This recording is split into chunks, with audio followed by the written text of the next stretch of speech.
মম দেখাও। Good morning friends, welcome to Raj blog. বড়দের প্রণাম জানিয়ে আজ ছোটদের অনেকটা ভালোবাসা দিয়ে আজকের ব্লগটা আমি শুরু করছি। আশা করছি তোমরা সবাই ভালো আছো আর আমিও ভালো আছি। সো ফ্রেন্ড দেখো, আজকের ব্লগটা একদম মর্নিং থেকে শুরু করলাম। আশা করি তোমাদের আজকের এই ব্লগটা আমার খুব ভালো লাগবে, আর তার জন্য হচ্ছে আজকের ব্লগটা একদম স্কিপ না করে তোমরা কন্টিনিউ দেখতে থাকো। সো ফ্রেন্ড দেখো, সকালবেলা ঘুম থেকে উঠে চলে আসলাম, আমাদের ঘরগুলো পরিষ্কার করে চলে আসলাম ভাইয়ের রুমে, যেহেতু আমার ভাইয়ের রুমটা হচ্ছে একটু সেপারেটে আর কি।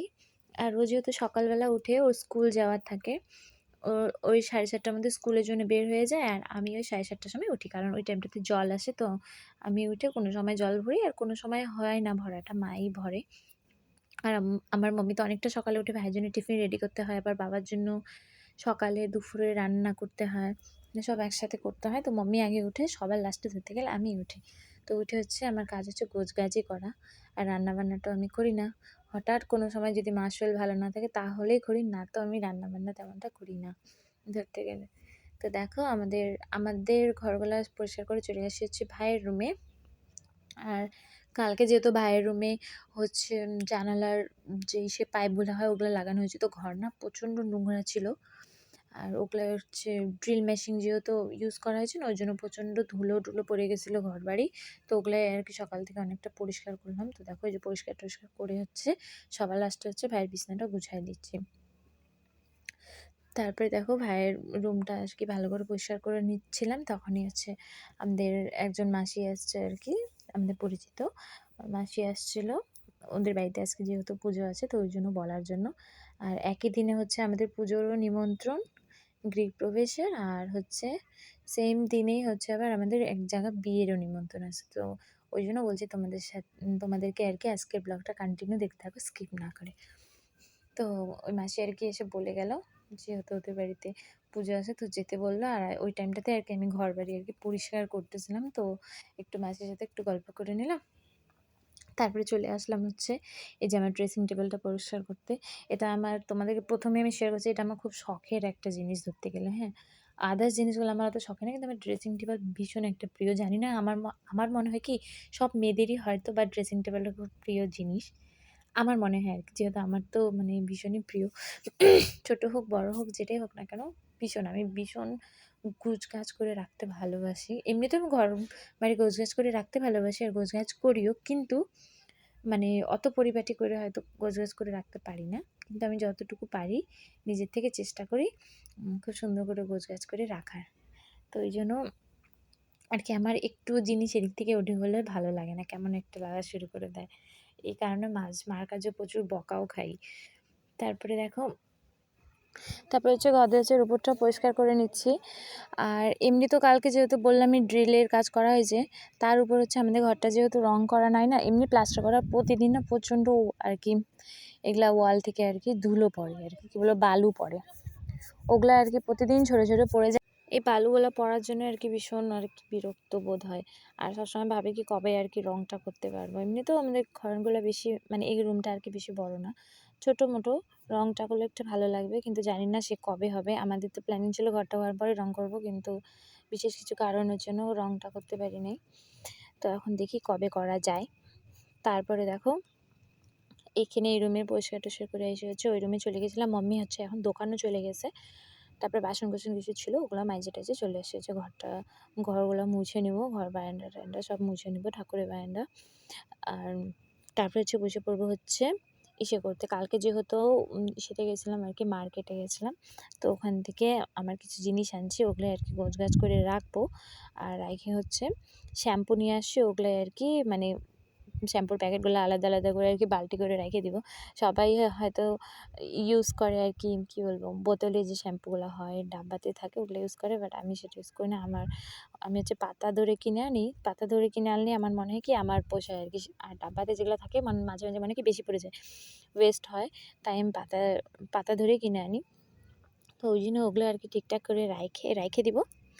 রেখে দিয়ে হচ্ছে স্নান করব, স্নান খাওয়া দাওয়া করে তারপরে হচ্ছে পূজার যেখানে নিমন্ত্রণ করছে ওখানে যাব। আর দেখো আজকে না এত পরিমাণে রৌদ্র উঠছে আর কি, কী বলি, এত রৌদ্র মানে হচ্ছে কি গরমের দিনের মতন আর কি রৌদ্র লাগতেছে। ধরতে গেলে গরমের দিন পড়ে গেছে অন্য অন্য সাইডে, তো সবার মুখে শুনি কি অতটাও আর কি ঠান্ডা পড়ে নাই, বাট সরি ঠান্ডা পড়ে নাই বলছি কেন, গরম পড়ে নাই, ঠান্ডা ভাবটা রয়ে গেছে। কিন্তু আমাদের এখানে হচ্ছে সারাদিন ধরতে গেলে প্রচণ্ড গরম থাকে, আর সন্ধ্যার দিক থেকে একটু হাওয়া চলে, হালকা হালকা ঠান্ডা লাগে, কিন্তু শীত পড়ে না। এই সারা শীতে 2 থেকে 3 দিনই শীত পড়ছে, আর পড়ে নেই। আর এমনিতেও আমার তো ঠান্ডার দিন একদম ভালো লাগে না, আমার যতই গরম হোক আমার গরমের দিনই ভালো লাগে।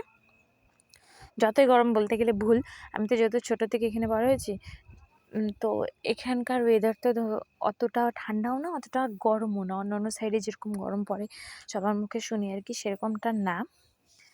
কিন্তু আর কি আমাদের এখানে ওয়েদার আমি আর কি নিতে পারি, আর কি সহ্য করতে পারি, বেশ ভালো লাগে। ঠান্ডাও বেশি পড়ে না আর গরমও বেশি পড়ে না, আর যতটুকু গরম পড়ে ওটাই আমার ভালো লাগে আর কি, কাজকর্ম করতে সুবিধা হয়। তারপর অনেক কাপড় চোপড়ও যেহেতু ছিল ওগুলাও ধুয়ে টুয়ে দিয়েছিলাম। গরমের দিনে একটা কি সুবিধা জানো তো, কাপড় চোপড় যদি যতই মোটা কাপড় চোপড় ধুয়ে দাও না কেন তাড়াতাড়ি শুকায় যায়, অসুবিধা হয় না। তো ওগুলো আর কি তুলে নিয়ে আসলাম। আর যেহেতু ভাইয়ের স্কুল এখন কয়েকদিন ছুটি আছে, 2-3 দিন, ওদের হচ্ছে স্টাডি লিভ দিছে স্কুল থেকে, ওদের এক্সাম শুরু হবে। আর ভাই যেহেতু ক্লাস 11-এ পড়ে, ওদের 3-4 দিন স্টাডি লিভ দেওয়া হয়েছে, তার মধ্যে আবার কিছু কিছু হলিডেও আছে, গভর্নমেন্ট হলিডে যেগুলো হয় ওগুলোও আছে। তো ওই জন্য ওর স্কুল ড্রেসগুলো ধুয়ে টুয়ে ভাজ টাজ করে আগে রেখে দিব, বাইরে তো রাখা যাবে না, আমাদের ঘরে প্রচণ্ড ইঁদুরের উৎপাত আছে যেহেতু।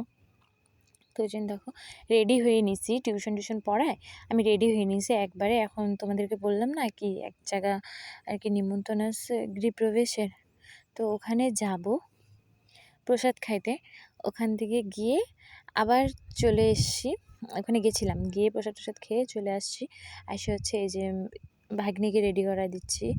আমাদের এখান থেকে অনেকে যাব, আমরা 5-6 জন যাবো, যেহেতু আমাদের বাড়ি থেকে শুধু মাম্মি আর আমি যাব, আর এই ভাগ্নি যাবে, ভাগনা যাবে, ও দিদা দাদু যাবে।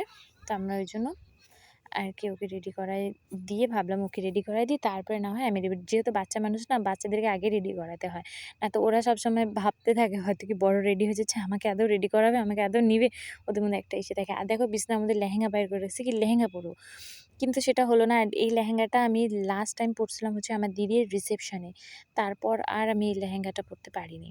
আর আজকেও ভাবছি কি পরবো, কিন্তু লাস্ট মোমেন্টে এই লেহেঙ্গাটা পরিনি, কারণ লেহেঙ্গাটা অনেক বড় আর লেহেঙ্গাটা ক্যারি করা প্রচণ্ড ডিফিকাল্ট।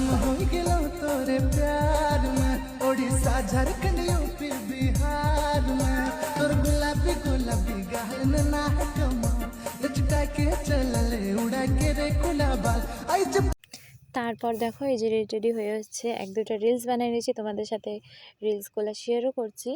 আর হচ্ছে এই যে আমি জ্যাকেট নিয়ে নিচ্ছি, এবার বের হবো, আমরা সবাই যাব, সবাই যেতে এসে পড়ছে। আর কার বিয়েতে যাচ্ছে বলে দিচ্ছি, এই যে এটা হচ্ছে আমার সম্পর্কে মামা আর মামি হয়, তো ওদেরই বিয়েতে গেছিলাম। ওখানে গিয়ে ধরতে গেলে আমরাই প্রথমে গেছিলাম, যেহেতু আমাদের বাড়ি অনেক দূর, তার জন্য আমরা একটু আগে বের হয়েছিলাম। তারপরে খাওয়া দাওয়া করে এই যে এখানে বসছি, কিছুক্ষণ গল্প টল্প করে তারপরে বাড়ি চলে আসি।